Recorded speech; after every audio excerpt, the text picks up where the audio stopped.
Madam President, I know that we're going to be voting soon on these issues and moving forward on the small business legislation. That's what we're really here to do today, is to pass legislation that is going to help Main Street. And this is a bill that is long overdue. So I know that once a train is leaving the station here, once legislation is cleared the hurdles and it's going to pass, a lot of people want to then add other things onto that legislation, and that's some of the issues that are being discussed here this morning. But the important thing is not to hold up legislation for small businesses one more day. Let's not delay the need that Main Street has to get access to capital to help small businesses grow our economy. In Washington State, we've lost thousands of jobs, and yet if just every small business in Washington State had the ability to hire just one person as a result of getting access to capital, we would nearly wipe out our unemployment and loss that we have had since this great recession. So it is critical for us not to delay this legislation any further, to move it ahead and to make sure that we're getting capital into those small businesses. Now, I know that some of my colleagues have critiqued this legislation and saying they're not going to support it.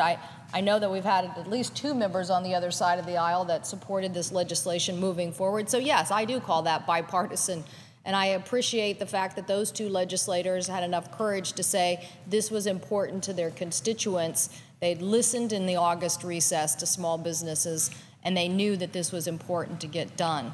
So there's a lot of misinformation out there in the 11th hour about how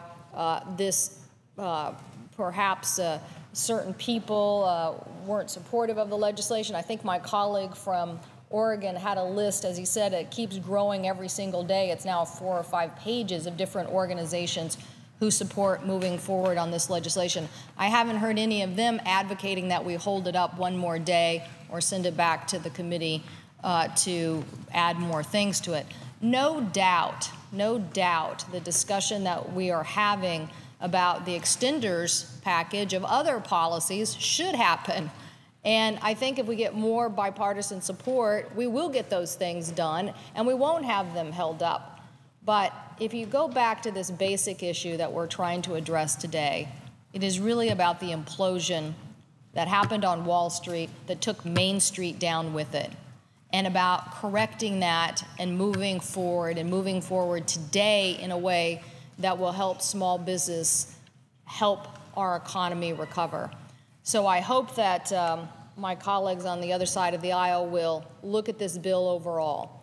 We'll look at the tax credits that are given to small business, the fact that the depreciation rates and investment in new manufacturing and equipment can help small businesses be competitive, that they will look at the expansion of the SBA programs that were enthusiastically endorsed by lots of different organizations, by banks, by lenders, by individual businesses, because they know that that program that was enhanced in January to help give more flexibility was a huge success. And when it expired in June, we saw a fall off in the type of investment and job creation that we need to have. So this is about a philosophy. It is truly about a philosophy. If you think our economy is about helping those huge, big businesses at the top or from Wall Street and that it's somehow going to trickle down, then let's just keep doing business as usual. But if you believe that this is about helping small businesses